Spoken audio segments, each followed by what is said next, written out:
Graça e a paz, queridos. Amém? Glória a Deus. Nós tivemos um problema aqui. Vocês estão me ouvindo bem? Sim? Ok. Nós tivemos um problema com a parte do televisor. Então, acho que a parte de avisos vai ficar um pouco comprometida, mas a gente vai verbalizar isso. Tá bom? Nós estamos ministrando uma série sobre Gênesis. E hoje nós iríamos falar sobre o casamento de Jacó. Só que para falar do casamento de Jacó, eu preciso retornar aos primeiros capítulos de Gênesis, para que na semana que vem eu fale do casamento de Jacó. Vai dar certo por quê? Porque eu calculei errado a quantidade de mensagens desse mês, então ainda bem que deu para encaixar a Gênesis 1 e Gênesis 2, para que a gente fale um pouco sobre a questão da sexualidade, falar sobre casamento, sobre família, e semana que vem eu concluo esse tema da revolução sexual falando acerca do casamento de Jacó. Tá ok? Som? Amém? É Gênesis capítulo 2, verso 18. Todos acharam? Opa, foi muito rápido, pastor. Calma.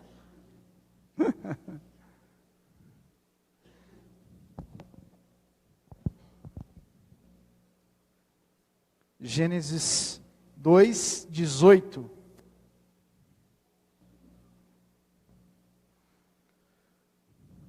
Para quem está nos visitando pela primeira vez, nós ministramos sermões expositivos em série. Nós acreditamos que a Bíblia é a palavra de Deus e que a exposição das Escrituras é o próprio Deus falando. Porque ela é a palavra inspirada pelo Espírito Santo de Deus. Ok? Acharam? Pode ficar sentado da mesma forma. Diz assim: disse mais o Senhor Deus: não é bom que o homem esteja só. Far-lhe-ei uma auxiliadora que lhe seja idônea. Havendo, pois, o Senhor Deus formado da terra todos os animais do campo e todas as aves dos céus, trouxe-os ao homem para ver como este lhes chamaria.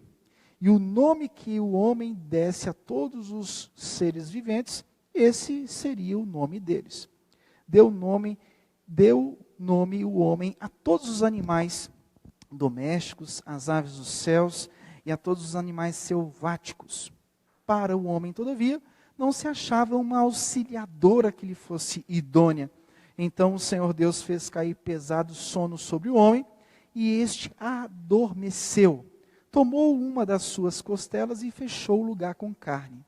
E a costela que o Senhor Deus tomara ao homem, transformou-a numa mulher, e lhe a trouxe.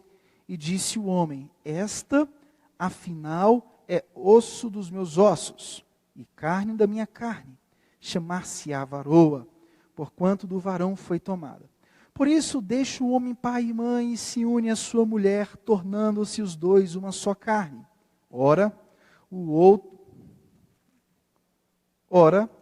um e outro, o homem e sua mulher, estavam nus e não se envergonhavam.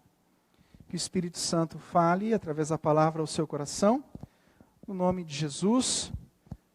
Todos digam amém e amém. Glória a Deus.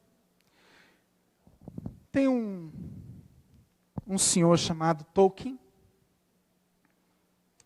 e ele disse algo há muito tempo atrás sobre casamento, e ele diz a seguinte coisa: a monogamia, embora a muitos seja fundamental às nossas ideias herdadas, é para nós, homens, uma parte da ética revelada de acordo com a fé bíblica. Não é algo de acordo com a carne.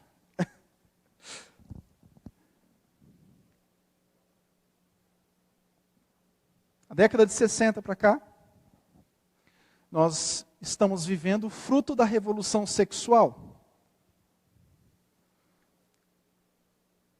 E o fruto da revolução sexual propagado paulatinamente tem pervertido não somente a sociedade, pessoas que não conhecem a Jesus Cristo, mas infelizmente a revolução sexual, ela alcança a cristandade também. A gente precisa, de uma vez por todas, entender que o casamento, biblicamente, conforme a narrativa de Gênesis, tem 3 princípios, 3 propósitos. Primeiro, procriação. Segundo, companheirismo. E terceiro, sexualidade propriamente dita. É claro que a vida cristã não se resume somente às questões morais, mas também e principalmente. Eu não posso dizer para vocês que todas as questões estão envolvidas na questão da sexualidade. Se eu resumo tudo à sexualidade, eu começo a viver de forma cínica. Por quê? Porque eu resumo a vida cristã à questão da moralidade e da sexualidade, e por outro lado, eu começo a admitir coisas da minha vida que não vão atrapalhar a minha moralidade diante do meu irmão. Então a gente vive, é uma forma cínica de se viver. Bom, ninguém me pegou em adultério, ninguém me pegou fazendo coisa errada, ninguém me pegou assim, então eu estou justificado. É a famosa justiça própria. Então você não pode resumir a vida cristã somente à moralidade. A Igreja Evangélica do Brasil fez isso. E arrebentou com a igreja, porque se você não tratar o homem de forma total, de forma completa, você faz um homem um cínico. Então o homem precisa ser tratado em todas as áreas. Nós somos um ser integral. Não sou da missão integral não, mas nós somos um ser integral. Mente, coração e pés precisam ser avaliados e tratados conforme o Evangelho de Jesus Cristo. Mas, embora a vida cristã não se resuma às questões sexuais, nós precisamos tomar muito, mas muito cuidado, olhando muito para o que aconteceu da década de 60 para cá. Eu estou falando da década de 60 para cá, mas o problema aconteceu depois da queda. O relacionamento antes da queda, ele era perfeito. E esse texto aqui, ele fala do relacionamento social que Deus estabeleceu na vida do homem. Então, antes da queda, de fato, existia uma tríade perfeita. Existia algo biblicamente, espiritualmente equilibrado. O homem se relacionava com a mulher e a mulher se relacionava com o homem, levando em consideração os parâmetros pelos quais Deus formou a mulher. Para que Deus formou a mulher? Eu sempre digo para o meu filho, Eduardo, quando ele está brigando muito, quando o Otávio está brigando muito com o Eduardo, eu digo, não faça isso com seu irmãozinho. Papai e mamãe fez ele só para brincar com você. Mas não é assim que a gente tem que entender acerca da criação da mulher. A revolução sexual, você que gosta de política, você que gosta de trabalhar questões éticas, sociais, você que é bem polido nessa área, você precisa ser polido também na área da sexualidade. Porque tudo tem uma coisa a ver com a outra. A mulher não foi criada só para ficar brincando com o homem. A mulher não é objeto. A mulher não é objeto. A mulher não é uma coisa.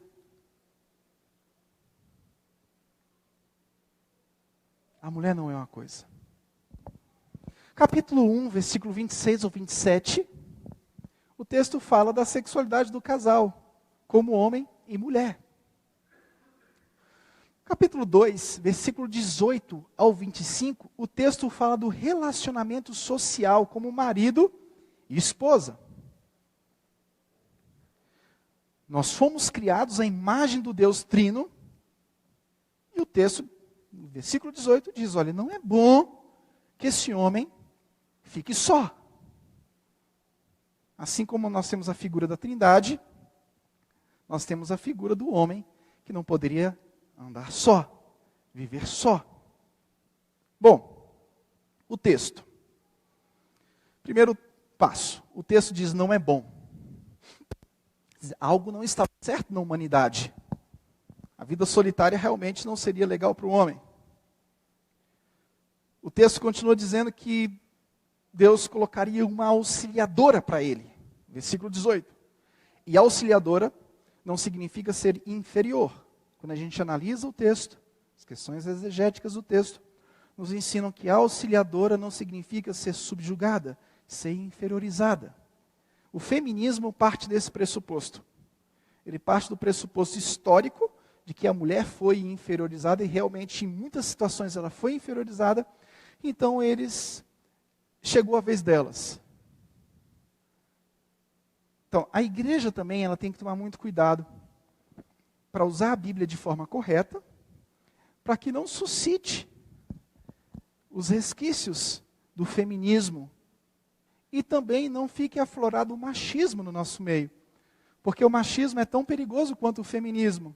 O machismo parte das mesmas ideias erradas. A mulher é um objeto sexual. Não só isso, mas principalmente isso. O texto fala que essa mulher era idônea, ou seja, ela supriria o que faltasse ao homem, porque ambos são moldados à imagem de Deus. E, de fato, mulher é isso na nossa vida. O homem tem dificuldade de aceitar que a mulher supre aquilo que falta.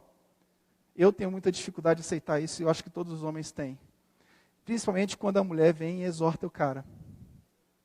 Sim ou não, homens? Quando a mulher vem e te chama no canto e diz assim, vem cá, você está achando que é o bonzão? Deixa eu te dizer o teu erro aqui. Você está errando aqui, está errando ali, cuidado aqui, cuidado ali. E só que a gente acha o seguinte, a gente acha que é perseguição. A gente acha que é perseguição. Não é, paz, é porque o homem é cabeção. Deus criou essa mulher como auxiliadora, como idônea, e idoneidade é justamente isso, é suprimento. Suprir aquilo que nos falta. As percepções que nos faltam são supridas pela mulher. Deus prepara uma noiva para Adão. Ou seja, a solidão não é algo bom nessa vida.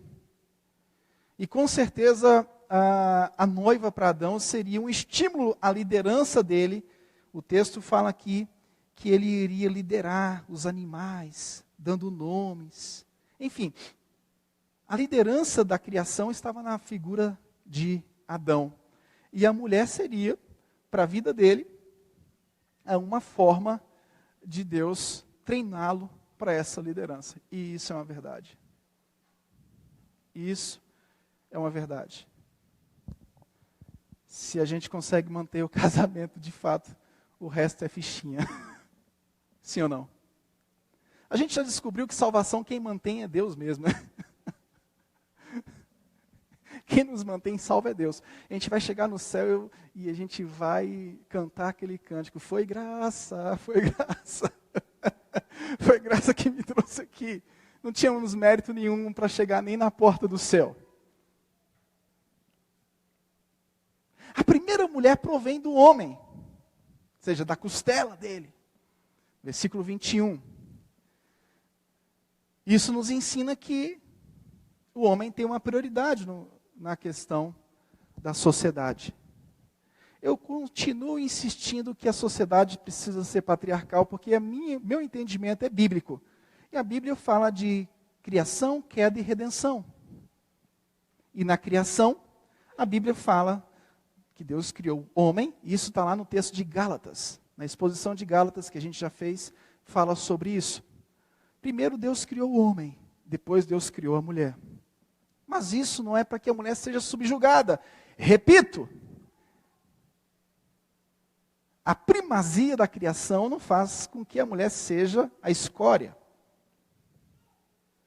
O texto continua dizendo, e o homem deixa, ele deixa, no sentido de, as prioridades do homem casado mudam. A aliança nos ensina que o homem parece com Deus quando ele se torna uma só carne com a sua esposa. Em último lugar, o texto diz que eles não se envergonhavam da nudez. Ou seja, antes da queda, havia respeito. Coisas que a gente sempre tropeça. De uma forma ou de outra, a gente sempre está tropeçando na questão do respeito. Se você respeita na frente da pessoa, às vezes você está desrespeitando com a sua mente, está desrespeitando com os teus olhos. Às vezes a tua mulher te tem como ídolo, cuidado. Às vezes teu esposo te tem como ídolo, cuidado. Na tua frente é uma coisa, mas só Deus sabe o que está acontecendo com os olhos de um e de outro. Por isso não idolatre ninguém, só ore. Pare de idolatrar seu marido, pare de idolatrar sua esposa. Por mais que ele seja um servo de Deus, por mais que ela seja uma serva de Deus, ele ou ela sempre estão tropeçando em alguma coisa, seja no pensar, no falar, no ver, no ouvir. E mulher mais no ouvir. E como mulher ouve bem. E elogios nem se fale. Por isso, cuidado quando você for elogiar uma mulher. Muito cuidado. O ouvido dela é muito sensível. Cuidado com a roupa que você, mulher, veste. O olho do homem não vale um tostão. É. O olho do homem não vale nada. O ouvido da mulher é tão pervertido quanto o olho do homem. Vamos igualar essa história. Então, cuidado com o que você fala para uma mulher. Mulher, homem, cuidado com os teus olhos. Vamos cuidar dos nossos olhos.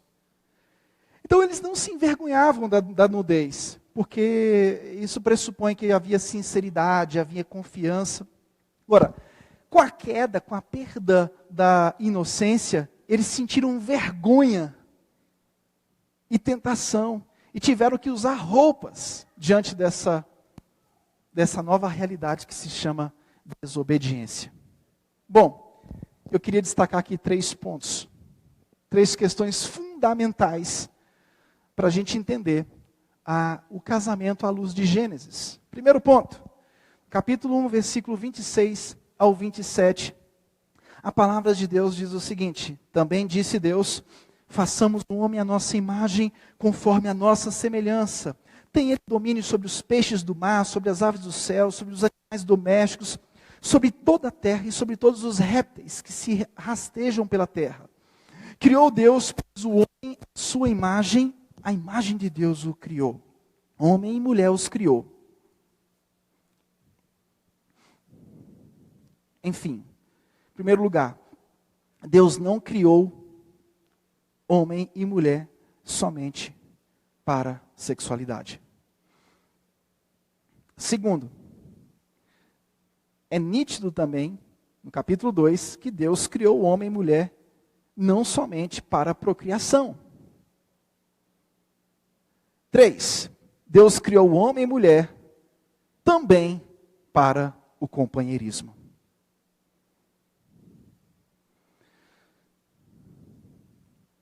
E a gente precisa tratar disso com muito cuidado. Se você conversar com um casal mais velho, você vai entender. E a gente precisa conversar com casais mais velhos. Aqueles casais que estão com a síndrome do ninho vazio. E eles vão te dizer uma coisa: se eu não tivesse resolvido bem o meu casamento, talvez quando os meus filhos saíssem de casa, uma das partes também sairiam de casa. Porque a síndrome do ninho vazio provoca depressão em muitos casais, quando eles não conseguem se encaixar. Por isso, essa administração serve para todos nós. Dá tempo da gente resolver o nosso casamento, dá tempo da gente resolver a nossa família, para que quando os nossos filhos saírem de casa, nós fiquemos bem resolvidos. 2 velhinhos se dando bem para a glória de Deus. Eu morro de medo disso.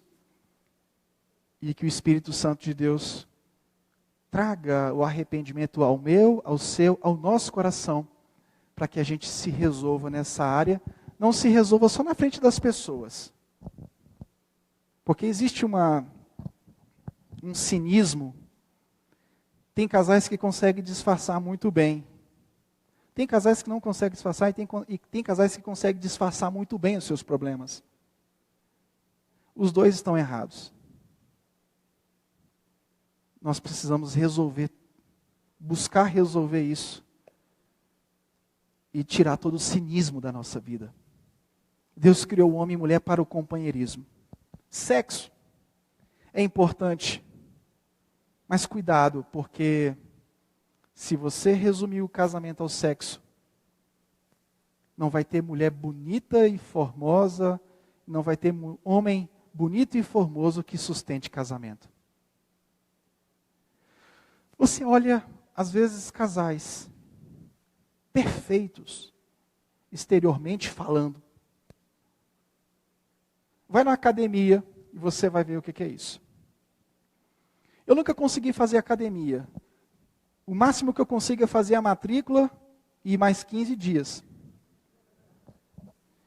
Mas nessas 300 tentativas de fazer academia, de matricular, ir lá e tal, a última que eu matriculei agora, eu já paguei 3 meses e não fui fazer nem o exame que tem que fazer para ver se você não tem um problema lá, para não morrer. Você chega, você vê casais com corpos perfeitos. Quando você encontra amigos, quase com uma idolatria ao corpo, e você ouve dizer, fulano e Beltrano se divorciou. Como é que você explica isso? Como é que você explica uma geração que cultua tanto a performance e cai em problemas tão simples? Porque simplesmente essas coisas não resolvem. Eu não estou dizendo que você tem que ser relaxado igual eu, que emagreço 12 e no final de semana engorda mais 2, mais 3, na casa do meu sogro e da minha sogra, que tinha muita comida, graças a Deus. Deus seja louvado pela fartura lá.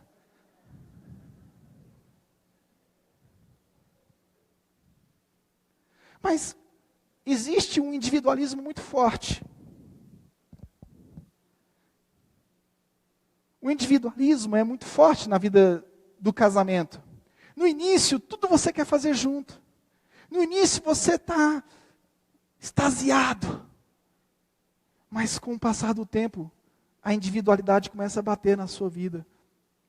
E você faz igual aqueles atores de novela. Eu preciso sair e esfriar minha cabeça.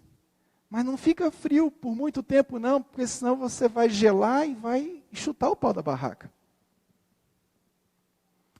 No Piauí tinha um casal com 60 anos de casado.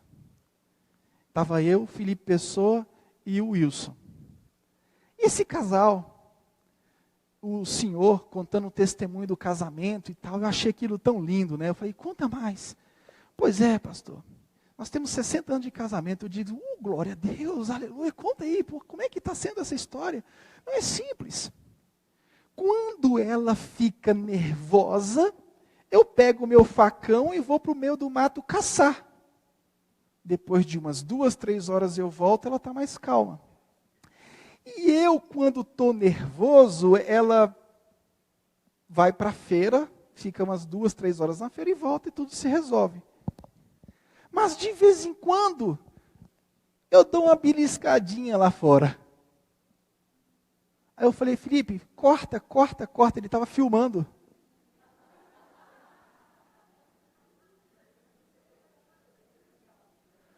Aí é mole para o Vasco. Assim até o Vasco sobe para a primeira divisão. Ao tanto que eu estou atualizado no futebol. O Vasco está na primeira ou na segunda? Temporariamente está na primeira. Muito bem.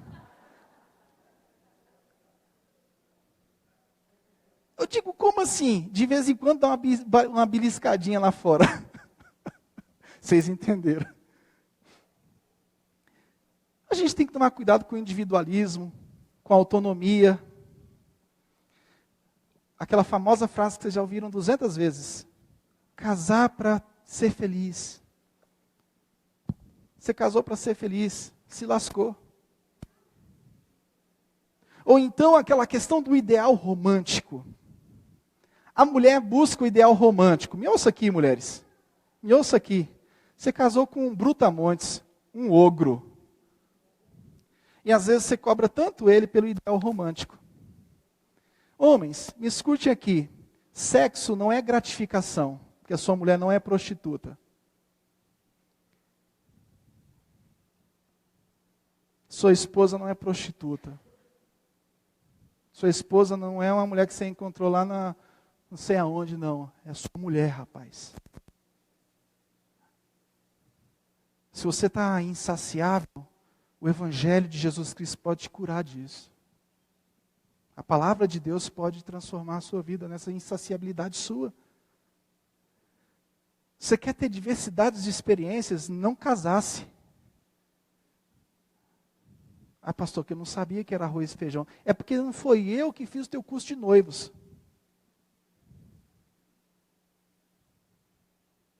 Pega o arroz e feijão, coloca tocinho dentro. Faz baião de 2. O pastor André que é mestre, ele pega pão seco e transforma num gourmet maravilhoso do mundo lá. Qualquer coisa ele pega e fica delicioso. Você fica assim, rapaz, de onde é que você tirou isso?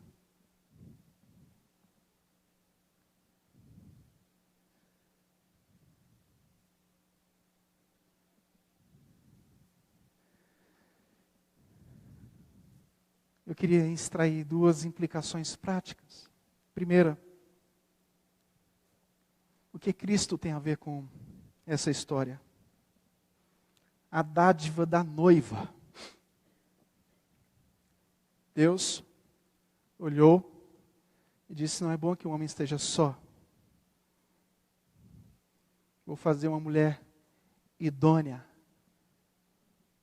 Ou seja, representando o casamento antes da queda, nós temos a dádiva da noiva. E Efésios capítulo 5, versículo 22, vai falar justamente sobre essa questão.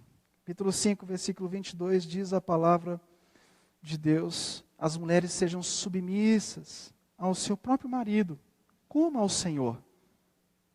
Essa é a dádiva da mulher que foi criada, porque o marido é o cabeça da mulher, como também Cristo é o cabeça da igreja. Casamento é a representação perfeita do que aconteceria depois da queda. A ação divina em busca de restaurar o homem à imagem e semelhança de Deus. E isso aconteceu através de Cristo Jesus, nosso Senhor e Salvador. O modelo para o casamento, a base para o governo no lar e na igreja, e um modelo para o relacionamento entre Cristo e a igreja. Por um lado, a mulher se submete, assim como a igreja deve se submeter a Cristo, e por outro lado, Cristo cuida da igreja, assim como o marido tem que cuidar da mulher. Essa é a base do casamento em Gênesis, capítulo 2, versículo 18 ao versículo 25. A base é no nosso Senhor Jesus Cristo de Nazaré. Segunda implicação prática que eu queria extrair, acerca da revolução sexual. A partir da década de 60 até os dias atuais, a visão da sexualidade molda o restante do pensamento da humanidade. A consequência é essa visão distorcida da sexualidade, o sexo por prazer, o sexo pelo sexo. Sabe o que é que gerou?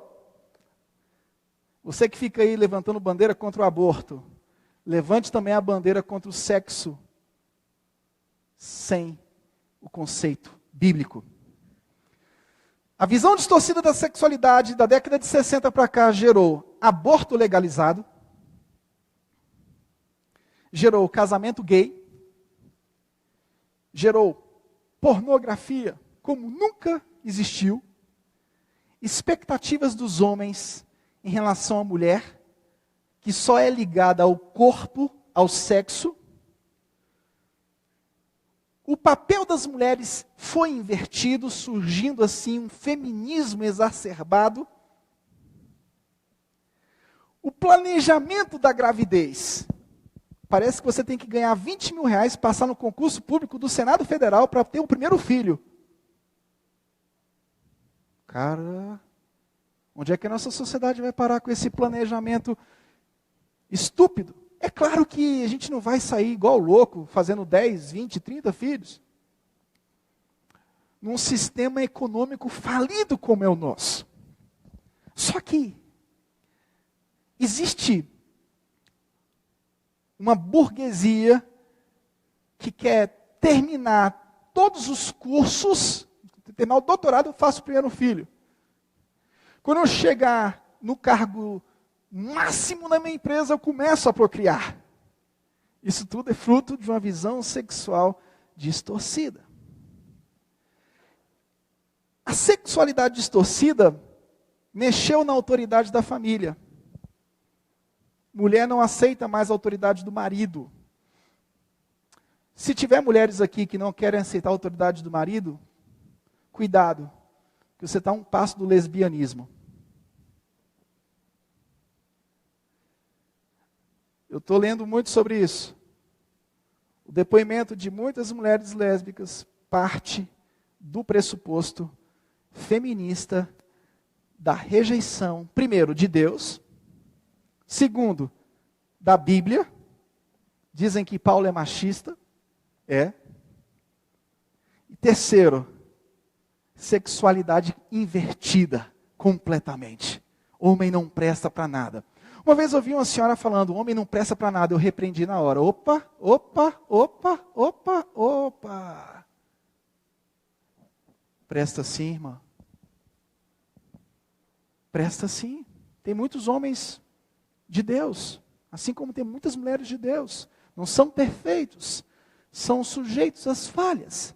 Mas tem muitos homens valorosos. Sexo antes do casamento é outra consequência da visão distorcida da sexualidade. Se você está namorando, entenda uma coisa: beija em cima, esquenta embaixo.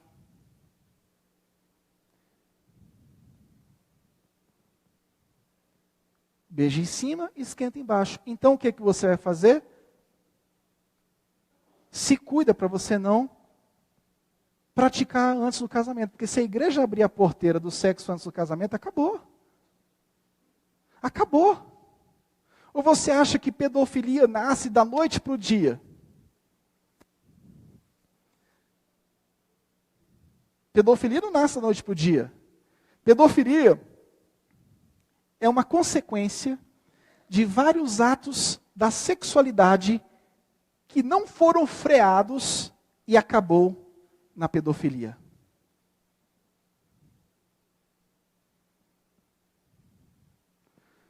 Não, 50 está muito, minha patroa tem 50, não, 40, vai descendo.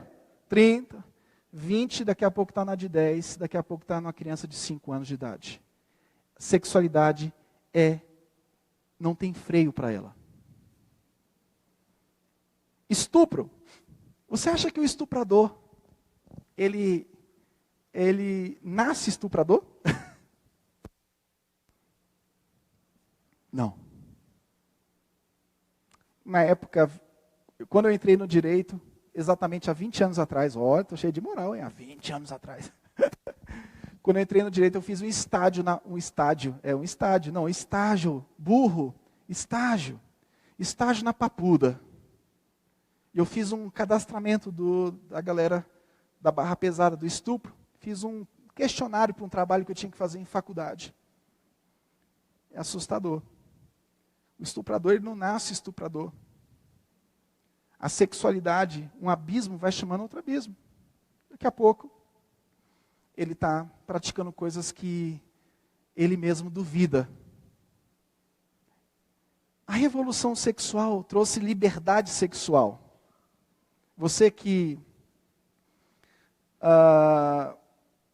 eu não quero entrar em aspectos políticos aqui, mas se você estudar o esquerdismo, você vai entender que muitas das ideologias esquerdistas fazem parte da década de 60 da liberdade individual, da liberdade sexual. Isso a gente prova através dos manuais que foram criados no MEC, Ministério da Educação. Os manuais extremamente complexos para uma família entender e permitir que o seu filho passe por aquilo. A liberdade sexual, pornografia. A pornografia é tão séria, e que o Senhor te liberte disso, que o Senhor traga um poder do alto, poder do Espírito Santo, e restaure a sua família nessa noite. E que o Espírito Santo trate isso. A pornografia, ela dispõe um cérebro a uma insatisfação constante sexual. A visualização repetitiva redefine os caminhos neurais, criando a necessidade de um tipo e nível de estímulo insaciável. Se teu marido está te propondo ver filme pornográfico para apimentar a relação, dá um chute naquele lugar. Com aquele salto alto, bico fino, mas para deixar ele gemendo pelo menos 2 horas. Não deixe isso entrar no seu casamento, não permita que isso entre no seu casamento. Nunca permita isso entrar no seu casamento. 2 características distinguem a época presente das épocas anteriores. Primeiro, a pornografia tem sido tão divulgada por meios de propagandas, imagens comerciais, entretenimento, vida diária, que aquilo que era considerado impróprio décadas atrás, agora é aceito como roupa comum, diversão normal e sensualidade trivial. Irmãos, tome cuidado com a sensualidade. Tome cuidado com isso. Você não precisa andar... A gente não vai categorizar usos e costumes, como era feito nas igrejas pentecostais antigamente, com um pecado, um erro. Você pegar usos e costumes e dizer que aquilo é pecado.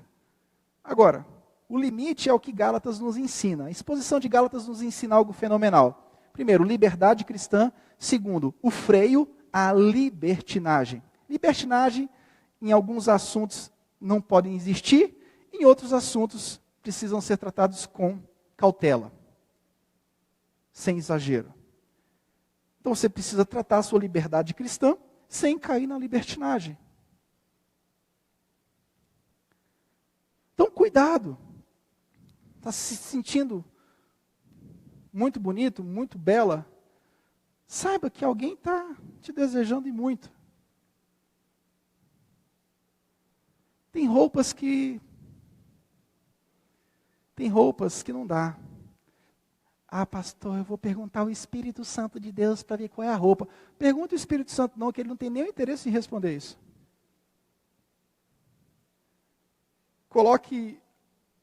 Compre um aparelho chamado desconfiômetro. Instale esse aparelho no espelho. Ele vai ficar te filmando. Quando você colocar uma roupa que pode estimular alguém a cair, o aparelho vai apitar. Tum!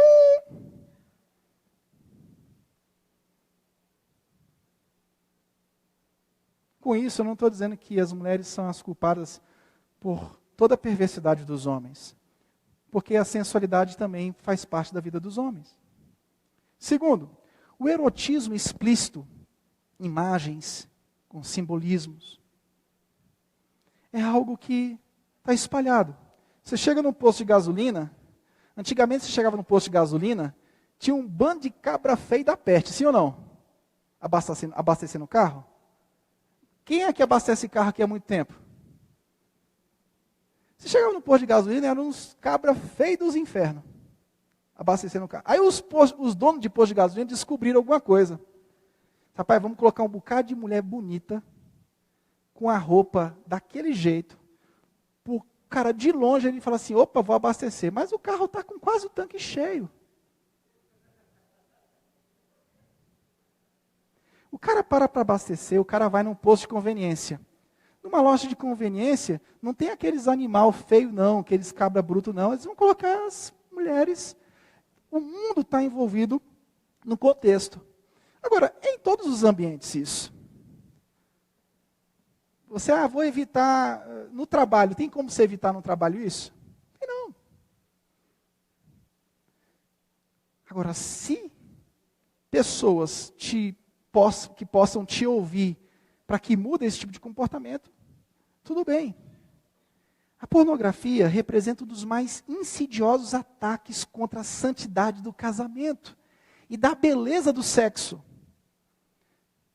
Se você cair nessa, você não vai procurar mais a sua esposa.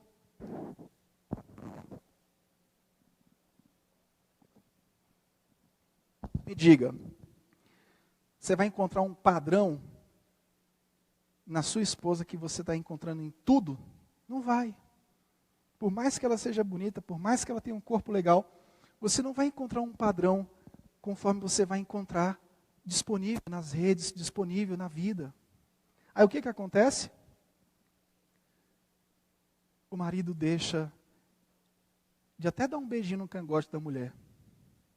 Sabe aquele beijinho que o marido chega em casa, a mulher está fazendo comida, ele chega assim por trás, dá aquele abraço assim e diz, oi? Como é que você está? Acaba. Por quê? Porque a mente da pessoa está tão pervertida que ela não consegue mais se satisfazer com aquele baião de dois. Existe uma celebração da devassidão, em vez da celebração da pureza. A exaltação do prazer, acima de todas as outras considerações. E a perversão da energia sexual por meio de uma inversão do eu. Tudo isso corrompe a noção do casamento. Subverte os laços matrimoniais. As mulheres querem romance, mas a revolução sexual convida o homem para a pornografia, para a objetificação da mulher. Crianças são vítimas. Pedofilia. As crianças são as vítimas necessárias, infelizmente, para uma mente que trabalha a sexualidade de forma intensa, sem dó, piedade, e aí vai embora. Quando você menos espera, uma pessoa que tem todas as qualificações de ser uma pessoa boa na sociedade, de repente, foi pego em pedofilia. Aí a vizinhança diz, mas esse cara era um cara excepcional. E não é só um homem não, nos Estados Unidos uma professora estuprou uma criança de 12 anos. Sexo reduzido à técnica. Aborto legalizado. Jovens, cultura do ficar. Deixa eu dizer uma coisa aqui para os jovens que estão aqui. Para com esse negócio de ficar, que coisa chata, isso é nojento. Lá na frente você sofre prejuízo por conta disso. Você só vai sofrer prejuízo por conta disso. Além de ser algo que não glorifica a Deus, é algo que pode trazer consequências tão graves. Você pode ter um filho de um casamento que você não vai participar dele. E depois fica difícil para você conviver com isso. É uma sombra que te perturba para o resto da sua vida. Por mais que a pessoa ame o filho, aquela sombra vai perturbar a moralidade da pessoa sempre. Então vigie, querido. Esse negócio de ficar não é para a gente não. Sexo sem compromisso, devassidão, irresponsabilidade masculina, machismo, abandono da mulher. Hoje nós vemos também a recusa de relacionamentos estáveis, pela busca do sucesso na carreira. O feminismo tem marcado pesado nisso. Mulheres que têm sucesso, mulheres que têm independência financeira, qualquer coisinha, pastor, eu meto o pé e ele vai embora. E outra, pastor, ele está na minha casa. Eu comprei esse apartamento, pastor. Esse apartamento eu comprei. Primeiro, quem passou no concurso foi quem? Eu. Segundo, quem comprou esse apartamento fui eu. Terceiro, pastor, o carro foi eu. Hoje em dia existe uma loucura nessa área. A independência financeira gerou tanta arrogância. E as pessoas jogam fora o casamento assim num passe de mágicas. Quer sair de casa? Saia. Eu não dependo do seu salário. Ô irmão, não faça isso não. Nenhum, nem outro, faça isso não. Não faça isso não. O que fazer diante de tudo isso? O que o texto base da nossa mensagem propõe? Primeiro, Cristo e o seu relacionamento com a igreja é o modelo para o nosso casamento. Diga amém. Cristo se sacrificou pela igreja. Ah, que maravilha! Ele se sacrificou por nós, obediente até a cruz. Então, homens, entenda que casamento é isso, a gente vai ter que aprender a se sacrificar pela mulher.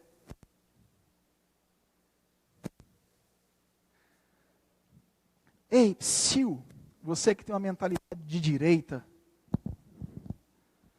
entenda que a mentalidade de direita ela é conservadora. Só que ela não é só conservadora nas questões políticas e econômicas, não. Ela é conservadora nas questões sexuais também. Leia Chesterton, Tolkien. Leia esses caras. Francis Schaeffer, você vai entender toda essa questão sociopolítica, religiosa, sexual. Cristo é o nosso modelo de vida redimida. Todas as vezes que tua mulher te passar raiva, lembra de Cristo. Lembra dele. Lembra dele. Ele se sacrificou. Você diz, meu Deus, me ajuda. Não, em vez de você falar assim, olha para a cruz. O nosso modelo é Cristo. Você olha para a cruz e diz, rapaz, ele se sacrificou por mim. E aliança é isso. Aliança é justamente isso. É um sacrifício. Você sabe que a aliança foi feita por ele, não por nós. É por isso que o sacrifício é da parte, tanto de Cristo quanto do marido. A parte da igreja é obediência. Obediência. A parte da mulher também é obediência. É a submissão. Segundo, o texto trata do companheirismo. Sabe aquela coisa bonita? Fazer um café, os dois na cozinha, fazendo os afazeres lá. A gente tem aprendido, eu e Gisele temos aprendido. Eu gosto de ficar na cozinha. Ela tenta me expulsar de lá, mas eu digo, amor, deixa eu ficar aqui. Eu vou fazer o café, pelo menos. Ela diz, tá bom, faz aquele café, amor. A gente fica ali na cozinha, fofocando, falando mal de todo mundo. Porque casal, gente, casal, quando ó, Gente, casal antes de dormir, depois que passa 10 anos de casamento, antes de dormir não faz mais nada, só conversa, fuxica, fulano, você viu fulano? Ô, rapaz, mas é sem caráter, hein? Ô, bicho danado. Casal é o bichinho mais fofoqueirinho que existe, né, do mundo. E na cozinha, é o momento que o casal tem para ficar trocando, né? Se atualizando, né? Mas o companheirismo, eu lembro que quando Augusto Nicodemos esteve aqui na faculdade, ele falou assim, não, eu quero ir de carro mesmo, não quis vir de avião, não, eu quero ir de carro porque no caminho eu vou conversando com a minha esposa. Eu quero atualizar, eu quero conversar. Companheirismo. Pastor, mas minha mente está voltada para o sexo. Irmãos, existem formas. Leitura bíblica, colocar a leitura em prática, jejum, oração. Pastor, não consigo orar durante o dia. Irmãos, de madrugada é um ótimo horário. Tem uma turma neopentecostal que diz que é o horário que não tem fila. Não, não é isso. Mas é o horário que não tem menino correndo atrás de você. Oração de madrugada é bom por isso, não tem ninguém ali te perturbando. Está tudo silencioso. Feche a porta do teu quarto, vai para a sala da tua casa, que é o que eu faço, e ora. Ajoelha. Paulo diz, olha, por amor a ti eu morro todos os dias. Por amor a ti eu morro todos os dias. Companheirismo, o relacionamento social antes da queda, depois da queda virou um troço de maluco. Agora, deixa eu te dizer uma coisa, diante de tudo isso que eu falei, caso você esteja vivendo uma situação nesse sentido, esteja atolado na lama, o Espírito Santo, a palavra de Deus, Jesus, quer te restaurar nessa noite. Pastor, o senhor falou algumas coisas aí que isso é para mim. Então, meu irmão, a Bíblia diz, se você confessa os seus pecados, Ele é fiel e justo para te perdoar e te purificar de toda injustiça. Deus tem um perdão para a sua vida nessa noite. A graça de Jesus é perdoadora. Ele quer te levantar. Ele quer fazer com que o seu ministério, que a sua vida volte a render. A santidade produz uma força necessária para você ir para a batalha. A santidade é a forma que Deus criou para você se identificar com Cristo. E a santidade te fortalece, te gera uma segurança, te gera um poder do alto, tão forte. Não adianta você ficar gritando glória a Deus e não anda em santidade. Grito de glória a Deus não santifica ninguém. O que santifica a pessoa são atitudes de santidade. Confessei meu pecado, abandonei e alcancei misericórdia. Então é necessário confessar. A sua parte é confissão. A parte de Deus é perdão. E o que acontece contigo é misericórdia. Quem acredita nessa misericórdia de Deus, levante a mão, meu irmão. Então, meu irmão, no nome de Jesus, que a ação misericordiosa de Deus, a compaixão do Espírito Santo de Deus, venha sobre a sua vida, e você levante novamente, e você volte a render, e você volte a procurar a Dona Maria. Ah, meu Deus do céu, quanto tempo tu não procura a Dona Maria? Volte a procurar a Dona Maria, e também não só procurar a Dona Maria, todas as áreas da sua vida são restauradas, você volta a procurar Deus. Tudo vai ser restaurado na sua vida, meu irmão. Eu acredito nisso plenamente. Amém? Deus te abençoe, meu querido irmão. Deus te abençoe demais essa semana. Semana que vem nós vamos continuar falando sobre isso aí. Deus te abençoe. Considere-se perdoado por Deus. Amém? Se você se arrependeu, considere-se perdoado pelo Senhor. Glória a Deus por isso? Ou você não acredita no perdão divino?